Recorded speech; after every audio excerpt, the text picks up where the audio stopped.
Welcome to the deep dive. Let's jump right in. How well do you really know your feelings? I mean, beyond just happy or sad. Yeah, it's deeper than that, isn't it? Yeah. We're talking about emotional awareness today, Mm. really understanding and being able to name what's happening inside. Exactly. Think of it like learning a secret language that affects pretty much everything, your mood, how you react, your relationships. It really does. And we've pulled together a whole bunch of resources to help unpack this. We've got articles from places like Charlie Health, Envision Unlimited, the Gottman Institute. Psych Central, Calm Blog, even insights from Reddit users, Brainsway, Mentes Abiertas, Psychology Today. Right. And we've also got this visual tool, the emotion wheel, which is really helpful. It's quite a mix of perspectives to get us thinking. Definitely.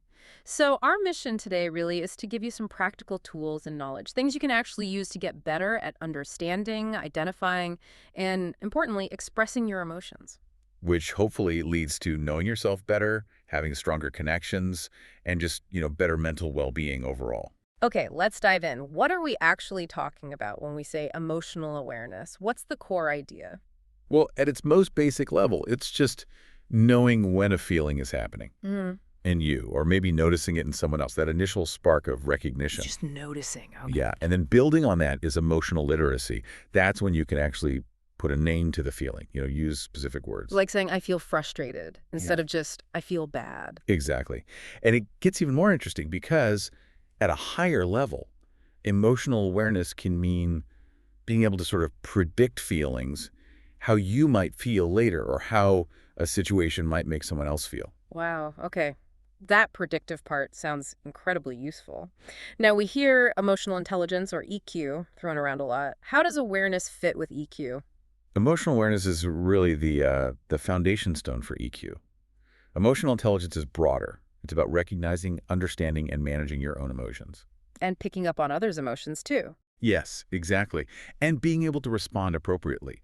Several of our sources, like the Gottman Institute and Psych Central, really emphasize this combination of self-awareness and social awareness. And is this something fixed? Like, are you just born with a certain EQ level? Oh, absolutely not. That's the encouraging part. It's a skill. Like Yeah, the Gottman Institute, Brainsway, psychology, today, they all stress that you can develop it. You can practice and actually get better at it. that's good to hear. It's not set in stone. Not at all. It's like working out a muscle.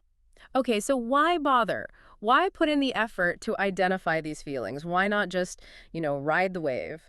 Well, it's fascinating, actually. There's this idea mentioned on Reddit, for example, that just naming an emotion, giving it a label, can make it less intense. Really? How does that work? The thinking is, when you label it, you engage the more rational thinking part of your brain, which kind of puts the brakes on the purely emotional, reactive part. It brings a bit of perspective. So naming it tames it, in a Yeah. way. You could say that, yeah. Plus, understanding why you feel a certain way helps you make better decisions. You're less likely to just react off the cuff, emotionally, and more likely to respond thoughtfully. Makes sense. Less knee-jerk reactions. Exactly. And that's huge for relationships, too. Being able to articulate your feelings clearly, like saying, I feel neglected, instead of just, you never pay attention, makes communication so much more effective. Both Reddit and Gottman point this out. It gives the other person something concrete to understand rather than just defensiveness. Precisely.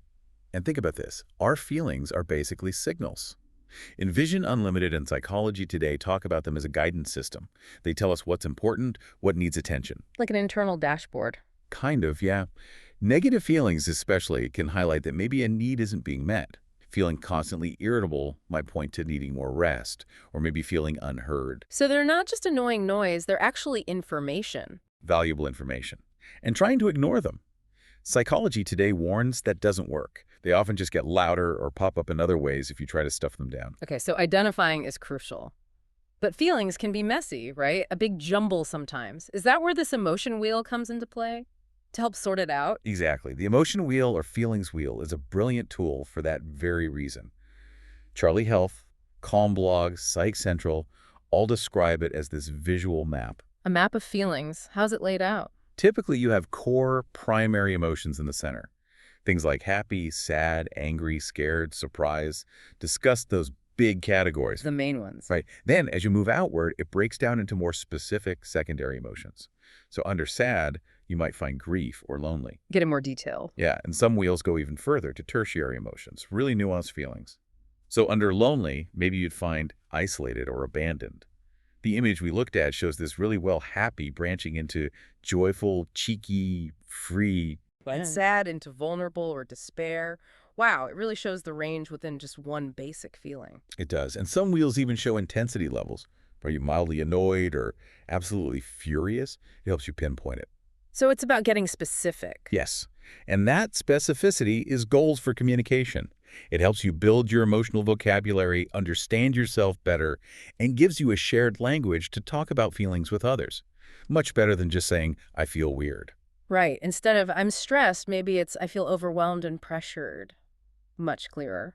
Okay, this sounds useful. How do we actually start doing this, making it practical? Well, the very first step, according to Envision Unlimited, is just noticing, tuning in, becoming aware that something is going on emotionally. How do you notice? What do you look for? Often it starts with physical cues, like Envision Unlimited and Psych Central mention noticing your shoulders are tense, or maybe you're tapping your fingers impatiently. Your body often signals feelings before your mind fully registers them. Becoming a better self-observer. Exactly. And places like Charlie Health and Calm Blog suggest making it a habit. Do little check-ins during the day.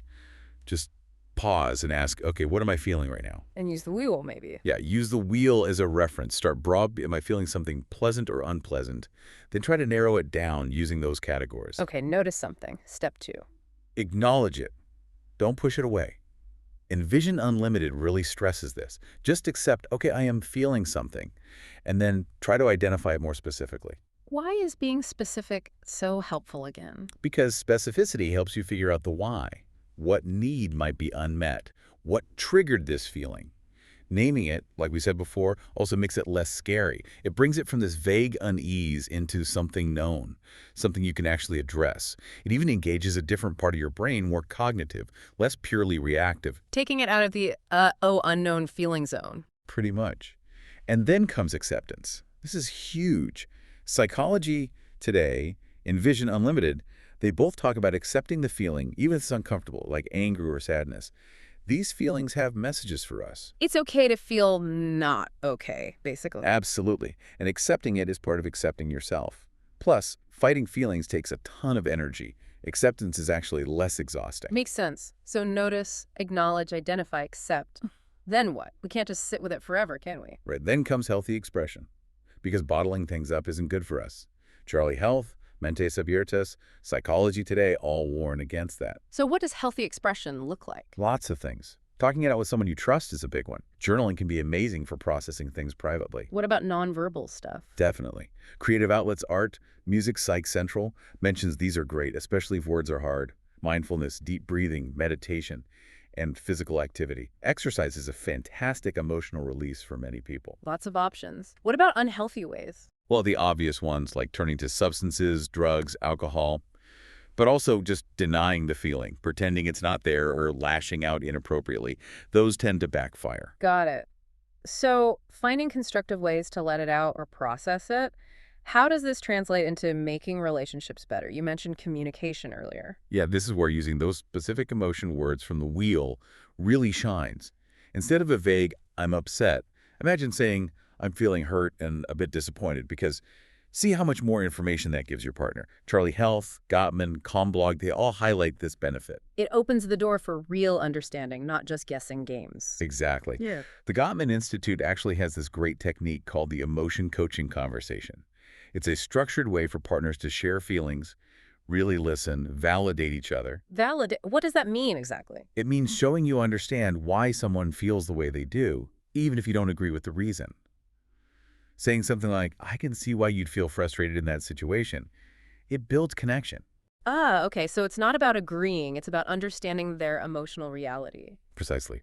And other practices help too, like pausing before reacting in conflict, listening to understand, not just to reply, validating before jumping to fix things, and knowing when to take a break if things get too heated.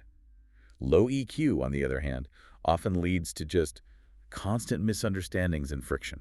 That emotion coaching sounds really powerful for building empathy. What about working on our own self-awareness? How do we keep improving that skill? It's all about practice, really. Mentes Abiertas points this out. Things like regular meditation or mindfulness help you get better at observing your inner state without judgment. Just watching the thoughts and feelings come and go. Kinda, yeah. And emotional journaling, tracking feelings, triggers, reactions, can reveal patterns you weren't aware of. And again, tuning into physical sensations like Psych Central suggests. Is your chest tight? Are your palms sweaty? Those are clues. It's like becoming a detective of your own inner world. A good way to put it. The more you practice tuning in, the better you get at understanding and then expressing yourself effectively. But what if it feels like too much? Like, what if someone's emotions feel completely overwhelming and these techniques aren't enough? That's a really important point. If managing emotions consistently feels really hard, or if they're seriously impacting your life, work, relationships, just daily functioning, then seeking professional help is absolutely the way to go. Talking to a therapist. Yes, Charlie Health, Psych Central, Mentes Abiertas all recommend it.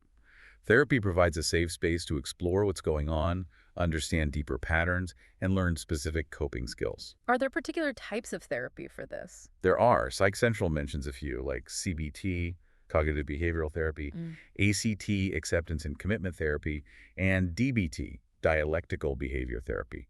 These often have a strong focus on understanding and working with emotions. Good to know there are specific approaches and support available. Okay, let's zoom out again. What's the bigger impact of all this?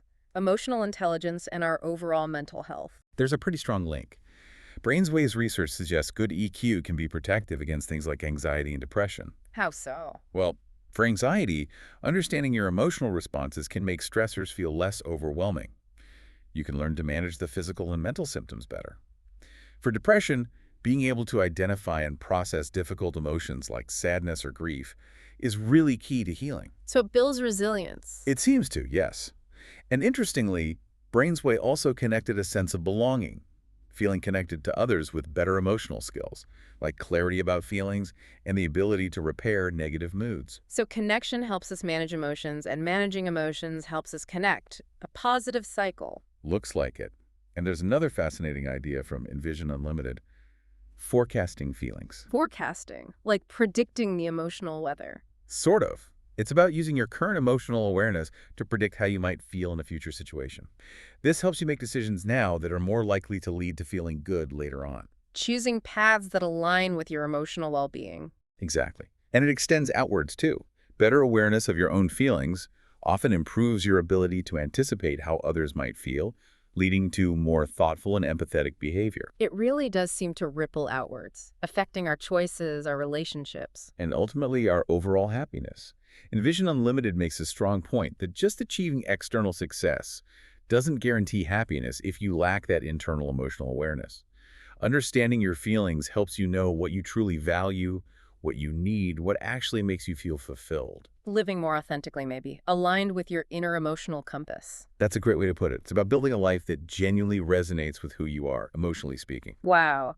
Okay, so wrapping up this deep dive, it really comes down to the power of paying attention, doesn't it? Understanding that inner world. Definitely. We've seen how crucial emotional awareness is, how tools like the emotion wheel can help us get specific.